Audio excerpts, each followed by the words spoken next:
वैद्युत वैश्लेषिक विधियां, electro analytical methods. इस सीरीज का यह हमारा तीसरा वीडियो है। पहले के दो वीडियो में आपने जाना था कि वैद्युत वैश्लेषिक विधियां क्या होती हैं, ये विधियां कितने प्रकार की होती हैं, जैसे विभवमिति, काल विभवमिति, वोल्टामिति, चालकता मापी आदि। इस सीरीज के दूसरे वीडियो में हमने जाना था कि वैद्युत वाहक बल क्या है, धारा क्या है, विभवांतर क्या है, प्रतिरोध किसे कहते हैं, इन सभी के मात्रक क्या है। भाग 2 में ही हमने चर्चा की थी इलेक्ट्रोकेमिकल सेल के बारे में, वैद्युत रासायनिक सेल के बारे में। उसके तहत हमने डैनियल सेल की संरचना किस प्रकार की है, उसकी कार्यप्रणाली क्या है, इस पर चर्चा की थी। वैद्युत वैश्लेषिक विधियों के इस सीरीज के इस तीसरे वीडियो में हम जानेंगे कि वैद्युत रासायनिक सेलों में चालकता क्यों होती है, उस चालकता के पीछे की केमिस्ट्री क्या है, और हाफ सेल रिएक्शन यानी कि अर्ध सेल अभिक्रियाएं क्या है। इसी भाग 3 में हम जानेंगे कि लिक्विड जंक्शन यानी कि द्रव संधि किसे कहते हैं और उसका क्या उपयोग है। तो आइए प्रारंभ करते हैं वैद्युत वैश्लेषिक विधियों के भाग 3 की। शुरुआत करते हैं वैद्युत रासायनिक सेलों में चालकता से। कंडक्टेंस इन इलेक्ट्रोकेमिकल सेल्स। गैल्वेनी सेलों में विद्युत धारा का चालन सेल के अलग अलग भागों में अलग अलग प्रक्रिया द्वारा होता है। गैल्वेनी सेल के तहत डैनियल सेल का चित्र यहां आपकी स्क्रीन पर प्रदर्शित किया गया है। इसमें जो धारा का जो चालन होगा, जो करंट का जो फ्लो होगा, उसके लिए सेल के अलग अलग भाग रेस्पॉन्सिबल है और उन अलग अलग भागों में अलग अलग तरह की रासायनिक क्रियाएं होती हैं। इलेक्ट्रोड जो चित्र में देख रहे हैं आप, जिंक का इलेक्ट्रोड है और कॉपर का इलेक्ट्रोड है। तो ये दोनों इलेक्ट्रोड और जो बाह्य चालक है यानी यहां पर तार है, इलेक्ट्रिक का जो वायर है, तो यह जो इलेक्ट्रोड्स हैं और ये जो वायर, ये दोनों ही इलेक्ट्रॉन कैरियर का कार्य करते हैं। चित्र के अनुसार इलेक्ट्रॉन जिंक इलेक्ट्रोड से मुक्त होकर बाह्य चालक में प्रवेश करते हैं। जो तार आप देख रहे हैं कि इलेक्ट्रोड से जुड़ा हुआ है, तो जो जिंक इलेक्ट्रोड है वहां से इलेक्ट्रॉन मुक्त होंगे और वो बाह्य जो तार है उसमें प्रवेश करेंगे। और ये जो बाह्य वाला जो तार है, जो बाहर जो तार दिख रहा है, इसके थ्रू इलेक्ट्रॉन कॉपर इलेक्ट्रोड तक पहुंचेंगे और वहां पर ये इलेक्ट्रॉन अवशोषित हो जाएंगे।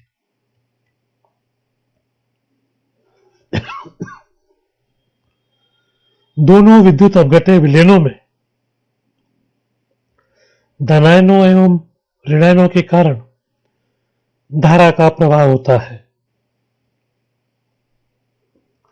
धनायन जिंक इलेक्ट्रोड से निकलकर कॉपर इलेक्ट्रोड की ओर गमन करते हैं, जबकि ऋणायन कॉपर इलेक्ट्रोड से निकलकर जिंक इलेक्ट्रोड की ओर गमन करते हैं। तो पहले हमने देखा था पहले बिंदु में कि इलेक्ट्रॉन जो है वो जिंक इलेक्ट्रोड से निकल रहे थे और वायर के जरिए होते हुए कॉपर इलेक्ट्रोड तक पहुंच रहे थे और वहां कॉपर के इलेक्ट्रोड पर अवशोषित हो रहे थे। दूसरी जो बात है कि धनायन एवं ऋणायन भी विद्युत अपघट्य विलयनों में प्रवाहित होते हैं और इस कारण भी धारा का प्रवाह होता है। धन आयन जिंक इलेक्ट्रोड से निकलकर कॉपर इलेक्ट्रोड की ओर गमन करते हैं, जबकि ऋण आयन कॉपर इलेक्ट्रोड से निकलकर जिंक इलेक्ट्रोड की तरफ जाते हैं। इस प्रक्रिया में दोनों ही विलयन, जो दो विलयन हमने चित्र में अलग अलग प्रदर्शित कर रखे हैं, या चित्र में एक बार पुनः देखें कि जिंक सल्फेट का सॉल्यूशन भी है और कॉपर सल्फेट का भी सॉल्यूशन है, तो इनके सारे आयन गमन में भाग लेते हैं। तीसरे प्रकार का जो चालन है, जो कंडक्टेंस है, वह इलेक्ट्रोडों की सतहों पर होता है और यह दोनों ही इलेक्ट्रोड की सरफेस पर होगा। इन इलेक्ट्रोड की सरफेस पर या तो ऑक्सीकरण होगा या अपचयन होगा। इसी तरह से विलयन की जो आयनिक चालकता है, वह इलेक्ट्रोड की जो इलेक्ट्रॉन चालकता है, तो क्या हुआ कि विलयन की तो आयनिक चालकता और इलेक्ट्रोड की इलेक्ट्रॉन चालकता, ये दोनों आपस में कपल्ड होती हैं और करंट के फ्लो हेतु एक पूर्ण परिपथ यानी कि सर्किट प्रोवाइड करती है। दोनों इलेक्ट्रोड अपने अपने संबंधित विद्युत अपघट्य विलयनों में डूबे रहते हैं। यह तो हम जानते ही हैं कि धातुओं की प्रवृत्ति इलेक्ट्रॉन को मुक्त करने की होती है। तो जब ये धातु के इलेक्ट्रोड विलयन में डूबे हैं, तो ये इलेक्ट्रॉन मुक्त करना चाहते हैं। अतः विलयन में इलेक्ट्रोड के परमाणुओं एवं उनके आयनों में एक साम्य बना रहता है, जो आपकी स्क्रीन पर समीकरण के रूप में प्रदर्शित है। जिंक का जो इलेक्ट्रोड है, वहां से इलेक्ट्रॉन मुक्त होंगे और चूंकि जिंक परमाणु इलेक्ट्रॉन को मुक्त करेगा, तो जिंक 2+ आयन में परिवर्तित हो जाएगा और यह इलेक्ट्रॉन बाह्य परिपथ में जो एक चालक तार लगा हुआ है, उसके जरिए कॉपर इलेक्ट्रोड पर पहुंचते हैं। तो इलेक्ट्रॉन वहां पर अवशोषित होते हैं और वहां जो कॉपर 2+ आयन है, वह कॉपर परमाणु में परिवर्तित होता है। यह जो अभिक्रिया 1 और 2 प्रदर्शित की गई है, इन्हें हम अर्ध शैल अभिक्रिया कहते हैं। चूंकि जिंक की प्रवृत्ति ज्यादा होती है इलेक्ट्रॉन मुक्त करने की कॉपर की तुलना में, अतः जिंक परमाणु विलयन में Zn2+ आयन के रूप में आते हैं और इससे इलेक्ट्रोड पर इलेक्ट्रॉन मुक्त हो जाते हैं। और यह जो मुक्त हुआ इलेक्ट्रॉन है, वो बाह्य परिपथ यानी जो बाहर तार लगाते हैं, बाहर जो इलेक्ट्रिक वायर जो हमने लगाया है, उसके द्वारा कॉपर इलेक्ट्रोड तक पहुंचते हैं। वहां पर जो कॉपर 2 आयन थे, वह उन्हें अवशोषित करता है और कॉपर परमाणु में परिवर्तित हो जाते हैं। जब ये इलेक्ट्रॉनों का अवशोषण हो जाता है, तो साम्य विचलित हो जाता है और फिर अभिक्रिया विपरीत दिशा में चलने लगती है। तो जो दो अभिक्रियाएं हमने देखी थी, जिन्हें कि हम अर्ध शैल अभिक्रिया कहते हैं, उन दोनों का अगर योग कर लिया जाए तो उसे शैल की संपूर्ण अभिक्रिया कहते हैं, जो आपके स्क्रीन पर ऊपर प्रदर्शित है।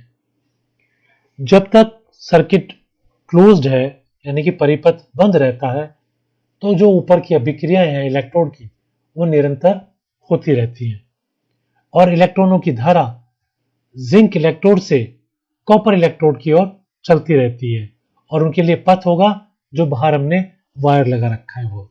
तो यह कहा जा सकता है कि इलेक्ट्रॉनों की धारा जिंक इलेक्ट्रोड से बाह्य पथ द्वारा कॉपर इलेक्ट्रोड की ओर प्रवाहित होती रहती है और यह जो इलेक्ट्रॉनों का प्रवाह है, इसे ही हम विद्युत धारा कहते हैं। तो अभी हम जब बात कर रहे थे कि जिंक का इलेक्ट्रोड, कॉपर का इलेक्ट्रोड, इनमें से जिंक का इलेक्ट्रोड है वह एनोड की भांति कार्य कर रहा है और कॉपर का इलेक्ट्रोड कैथोड की भांति कार्य कर रहा है।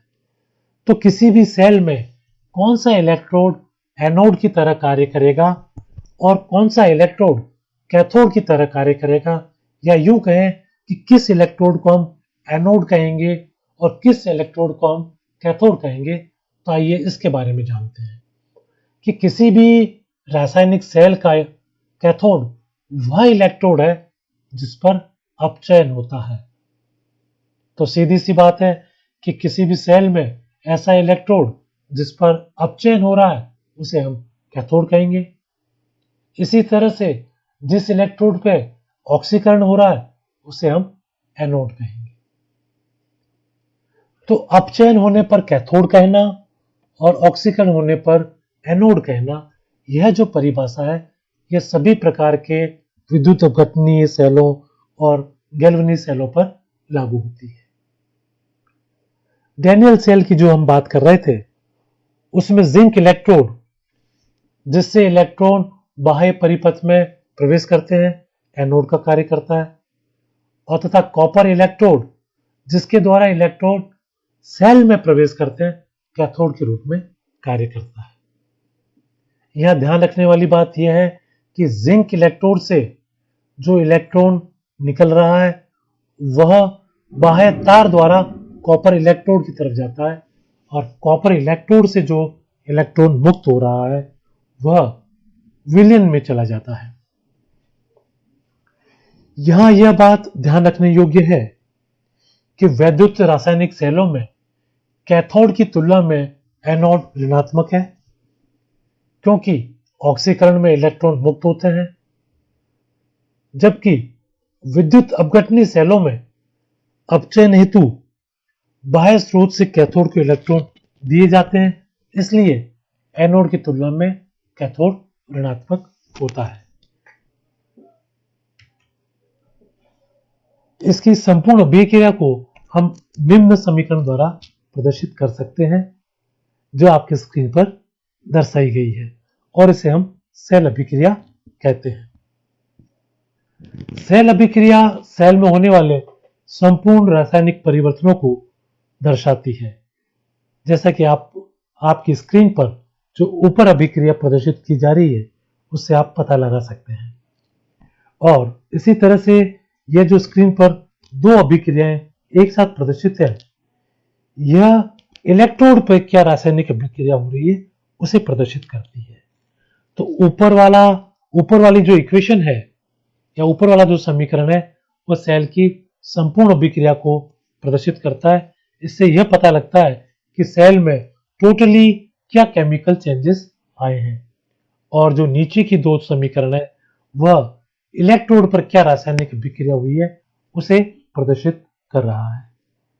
और ये दोनों अभिक्रियाएं सेल की अर्ध अभिक्रिया या हाफ सेल रिएक्शन कहलाती है।